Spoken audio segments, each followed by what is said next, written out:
Hey YouTube, Joshinator219, and this is just a video of the upgrades that I have done to my Traxxas Bandit.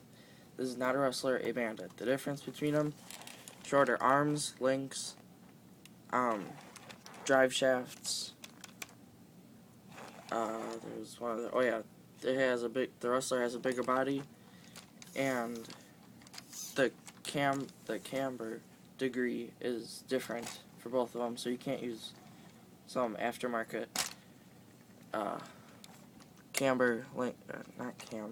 caster blocks for the Bandit that are for the Rustler. Okay, so start at the front. I have RPM blue wide front bumper. Highly recommend this. This is a lifesaver. I have taken so many spills, and I've turned and hit something, and I've come down and bounced, literally bounced, and then I've landed on my wheelie bar, and I've broken it a few times. I have bounced over and did a front flip, and then landed back like that, which is pretty crazy, but it's happened. So yeah, the RPM wide front bumper, highly recommend it. First upgrade I ever did. Better do it. Unless if you want to use the T-Bone Racing front bumper. Don't get the Integy one. Aluminum bumpers suck. They look cool, but they suck. Plus, they're expensive. The stock Traxxas one sucks. Can't even call it a bumper. It's more of a half skid plate. Yeah. And then, moving on, I have the, oops. Come on, there we go. The RPM, the front, what are those called? The RPM front axle carriers, sure, bearing carriers, whatever you want to call them. It's the things that the front axles go through. So yeah, I have those, which are pretty good.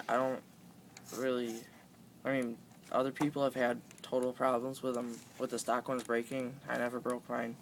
I bent the kingpin a lot, and I'm still waiting for a replacement. But those are pretty good. Get them just to get them. And then this is an RPM front shock tower. Highly recommended. Has a little bit of flex, but whatever. Yeah, whatever. It's better than the stock one. I didn't break my stock one. I broke my rear one, and so I decided to get an RPM one. And the front shock tower. Okay, and then also in my other video you saw that's a 2075 Traxxas 2075 high torque digital steering servo. Has 75 ounce, no, not 75. Yeah, I think so. 75 inches of torque. It's faster, and it has more torque than the stock one. The stock one was a Traxxas 2056. They're both waterproof, both pretty good. I took my 56 apart, and I kind of broke, and I couldn't figure out how to put it back together, so I went out and bought this one. This one's pretty good. I would kind of recommend it. It's not a must-have like the front bumper, but it'll do you justice. If you're racing, yeah, get it. Well, no, if you're racing, you're gonna want to get a Savox or a High Tech.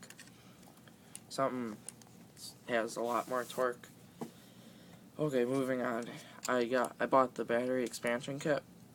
Comes with the taller posts instead of, well, there's a rubber band covering it, but these little nubs, that's what it comes with stock, but these are way bigger, so you can use the 3S, 2S, and then a stock 7-cell nickel metal hydride battery.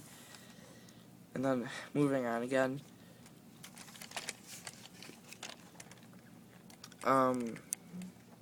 Traxxas T.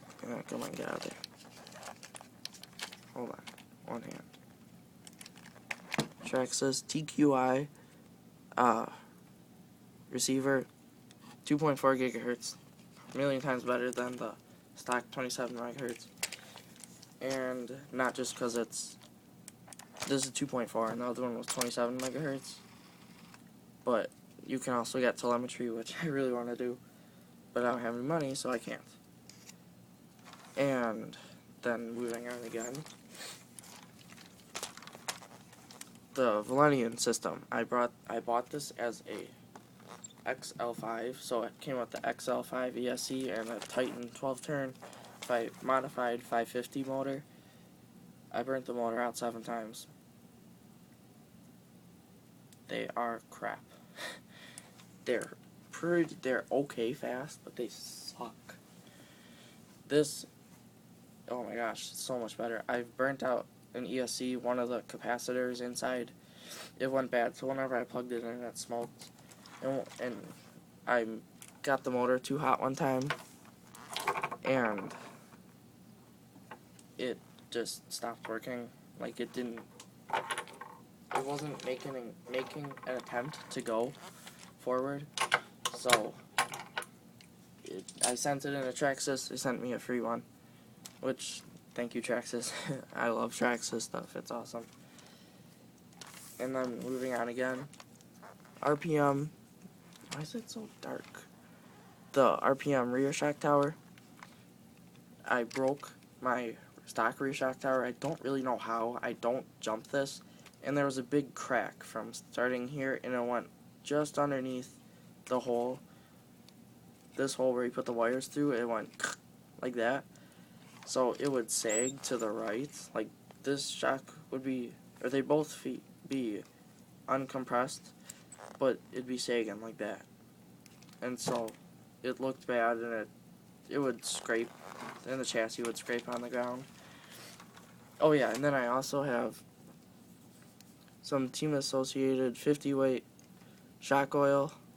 I have 30, 40, 50, and 60 weight. I use 50 because it's stiffer than the stock 30. Because when you're going fast and you turn, you don't want to dive down.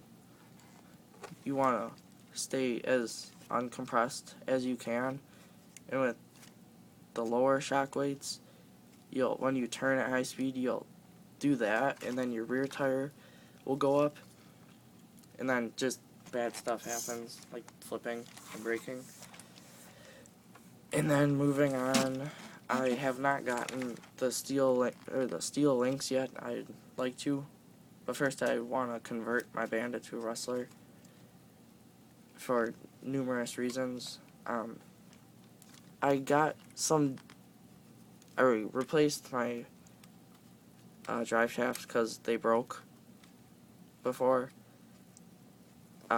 Yeah, I was using my Badlands in the grass and some tall grass, and they kind of got stuck, and it just, inside there, that piece right there where it connects to the outdrive thingy, it broke. Can't say anything else about it. I mean, they're fine. I had them for a year and a half, so kind of expect that. And then I have 2 other different spur gears, a 90 tooth and a 76 tooth. 90, 76. And then I have some other different pinions, a 31,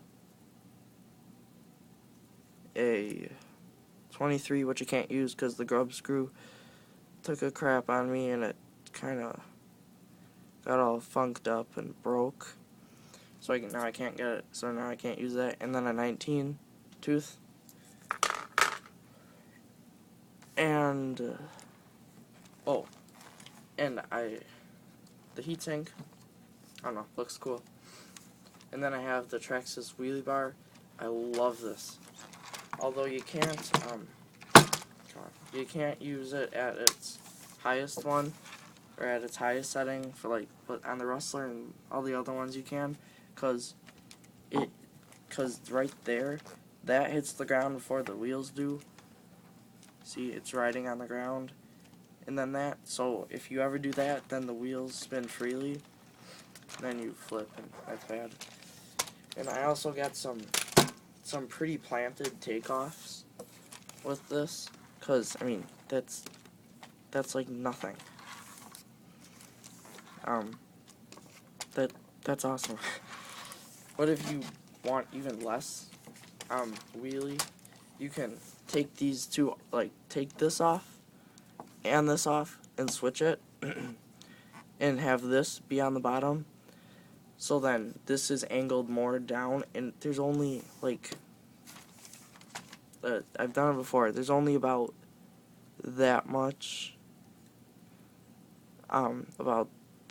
room, so you get that much wheelie, which is about nothing, which is awesome. And then another must-have if you get the wheelie bar: aluminum wheels. First of all, bearings.